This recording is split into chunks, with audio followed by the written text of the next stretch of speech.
Kelvin Davis. Mr Chair, the first line of the preamble says the Treaty of Waitangi was signed in 1840, and I think it's fair to say that things went downhill from there.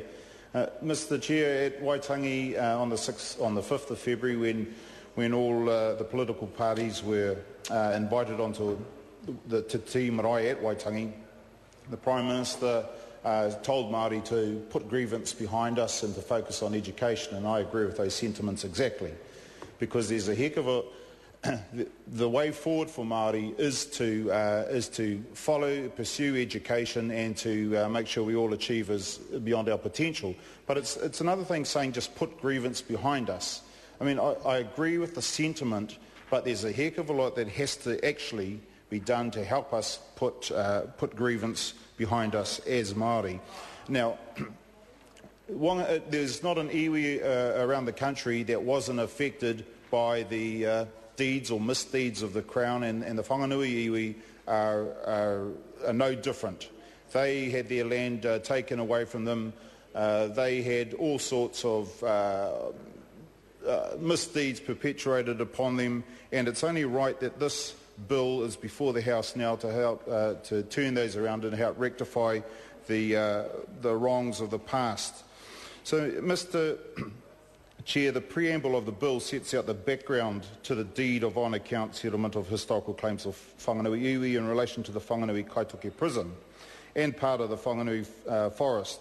The bill defines the term deed of on-account settlement as the deed of on-account settlement of historical claims of Whanganui Iwi in relation to the Whanganui Kaitoke prison and part of the Whanganui forest between the Working Party on behalf of Whanganui Iwi, the trustees of the Pākai Tore Trust and the Crown dated 31st of July 2009 and as amended from time to time. Mr Chair, I don't intend to go on about in terms of discussing or debating the preamble, but I just think it's really important that we acknowledge that this is a very necessary bill, that the deeds, the misdeeds and the wrongs that have been perpetuated on the Whanganui Iwi amongst other iwi across New Zealand are righted, and this bill is the start towards rectifying those issues from the past. Kia ora. Mr Chairman. The Honourable Damien OConnor. Thank you, Mr Chairman. I know you look surprised that perhaps a Pākehā boy from the West Coast would stand and speak on this bill, but I've been drawn into this through a couple of things, Mr Speaker. One, because I'm here in the House. The second, though, actually, through fate, I was actually Minister of Corrections when this negotiation was taking place. And so I am familiar with some of the background, and in the preamble there's reference there to consultation with neighbouring iwi.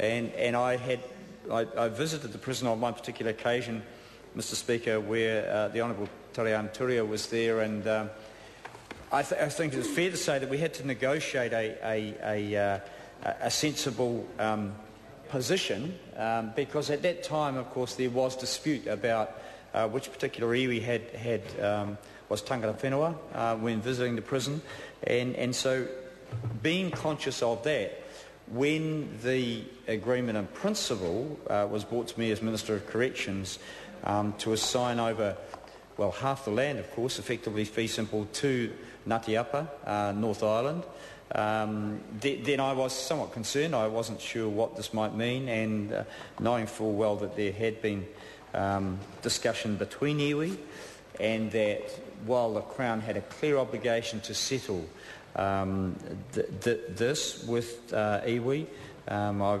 won't go into the injustices. My colleagues know full well what has taken place, and the Crown has a duty and an obligation to work through settlements right through the country.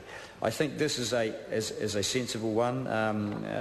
The Kaitoke prison is an unfortunate establishment. I don't think any iwi want prison, and I guess there will be questions as we go forward, and maybe later on in the legislation here, as to what happens with that ground, and I'm sure within Māoridom there's debate around whether they should be owners of land or indeed of prisons, where the unfortunate fact is that 50% of the population is Māori, and that is a a disgrace, really, for a nation, and we have to work on that. Mr. Speaker, I'm just speaking on the preamble here. I want to acknowledge Ngāti Apa South Island as iwi in my local area, and acknowledge that the preamble here lays down the background to what has been quite a difficult, if not uneasy, process at times, and that has led to this piece of legislation coming into the House. And I think we welcome that, all of us, and we want to move it through as quickly as we can. Kia ora.